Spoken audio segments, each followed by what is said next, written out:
Hey guys, Chris here, and I'm Ukrainian Canadian. Today is March 21st, 2025, and let's get to the news and updates happening in Ukraine and Russia, shall we? So first of all, just a very quick map update. I want to give you guys nothing major, but it's an important update. I did talk about it during my live stream on Tuesday, but we have some developments happening south of Kursk. So the Ukrainians, it is confirmed that they have conducted a successful small offensive south of Kursk Oblast in Belgorod, so just at the north of Belgorod. This is about 15 to 20 kilometers south of where the current skirmishes and battles are ongoing. In Kursk, you can still see that the Ukrainians maintain a very small control over the border area in Kursk. And as I've stated in my live stream, we need to expect that the battles now will be at the border. There's going to be a big buffer zone between the Russian and Ukraine border, where there's going to be constant fighting ongoing between the Ukrainians and Russians. But there's a new development where the Ukrainians launched a small counteroffensive in the direction of the small village of Demidovka. This village sits about 2 to 3 kilometers away from the border with Ukraine, and it is confirmed by the Russians that the Ukrainians have taken control over this village. So over the next few days, we'll have more videos and confirmation stating that. Deep State has not updated the map. They usually update it late, so we'll have to see over the next few days.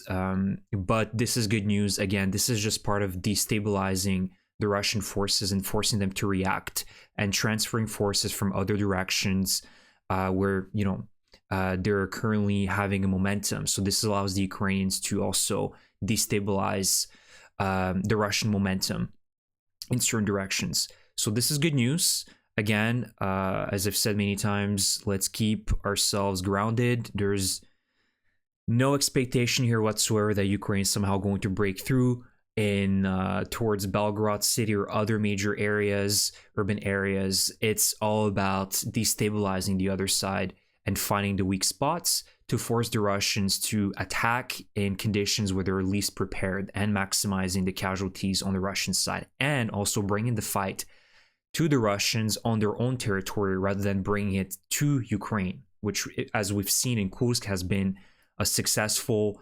operation in the sense that the Russians, rather than bombing Ukrainian villages and cities, they were bombing their own towns. They were causing destruction on their own territory.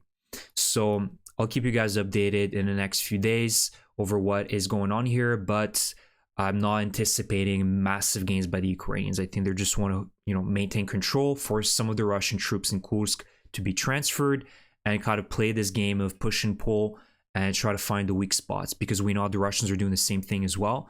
They are also having some success in certain areas, and there's a lot of back and forth right now throughout the front line.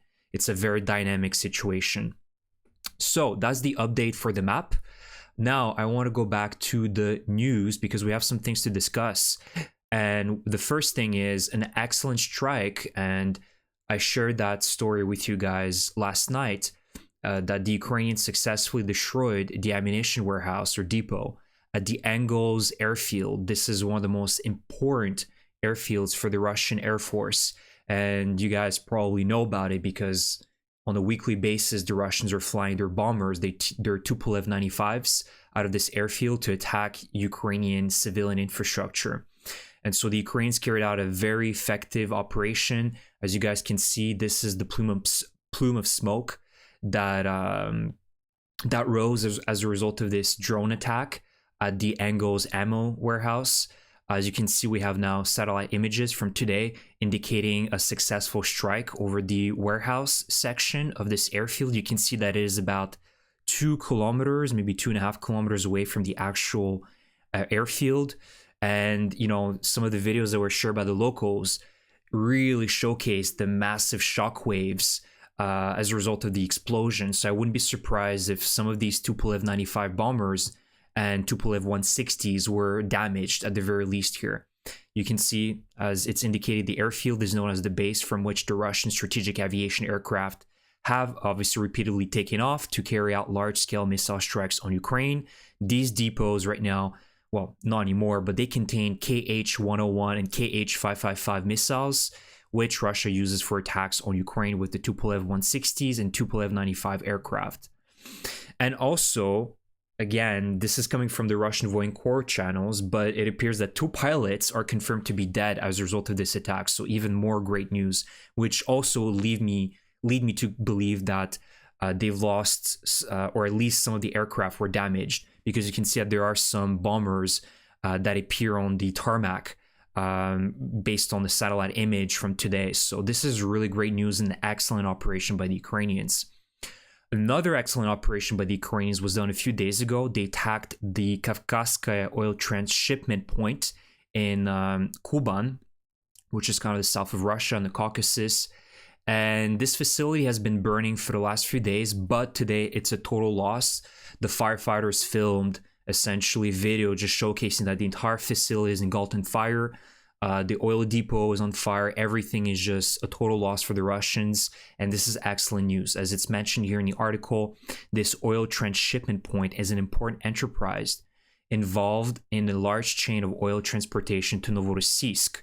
Novorossiysk is one of those port cities by the Black Sea where Russia does have an oil refinery, I believe, an oil depot, from which they can also export their oil and fuels to other markets, right? Again, revenue stream for the Russians. So this is a major loss for the Russians in terms of oil exports and revenues. The amount of oil that they're able to, that transits in this specific point is about 6 million tons per year. And this complex includes a railroad, oil terminal, and a 16-kilometer long connective pipeline to the Kropotkinskaya oil pumping station, and all that has been destroyed. So this is really another great, fantastic operation by the Ukrainian forces. And it seems like Ukraine is really focusing right now its attacks on the facilities in the Black Sea. Recently, again, I've shared with you guys the story of the Ukrainians striking the Tuapse oil refinery and depot last week. It's been confirmed as well that they've utilized the long Neptune missiles, which at this stage can go as far as 1,000 kilometers deep. So Ukraine has more and more capabilities as the months go by. And you're seeing that the Russians simply don't have answers to intercept the new weapons and toys that Ukraine has, which at the end only breaks the Russian revenue stream. And last but not least, guys, I want to talk a little bit about the peace talks. If you guys watched my live stream, I gave you a quick commentary over this phone call, which I said pretty much was inconclusive. Nothing was done. It was just 2 men pretty much patting one another in the back. But I want to give you guys an update because now, since the phone call between Putin and Trump, there's been an agreement that there will be further talks. Now, this time again in Saudi Arabia next Monday. Ukrainian delegation, the Russian delegation, also the Americans are going to be present in Riyadh again for separate talks regarding a ceasefire. Now, this ceasefire has been downgraded to a maritime and air ceasefire, meaning that the current sides are working on stopping the attacks on water and also by air, meaning using missiles and drones on energy facilities and infrastructure. So right now, what they're trying to achieve during these talks on Monday is to agree what type of energy infrastructure would be off limits for strikes from the Russians and by the Ukrainians. You guys know that I'm extremely skeptical about these negotiations and peace talks. I don't believe that the Russians, obviously, nobody should ever trust the Russians. They'll never keep their word. That is a certainty. But again, I want to tell you that right now, these negotiations are going nowhere. We've seen that for the last few weeks. There's been a lot of back and forth, but my perception is that they're currently not going anywhere. And we're seeing as well that Putin can't tell to Trump no. So he says yes, but on condition X, Y, Z. And these conditions are often absolutely ridiculous, right? Ukraine needs to demilitarize, never be part of NATO. They can't ever mobilize forces during that ceasefire, right? Just absolutely ridiculous conditions by the Russians. But we're also seeing that Trump isn't willing to put the actual pressure, real pressure on Putin either.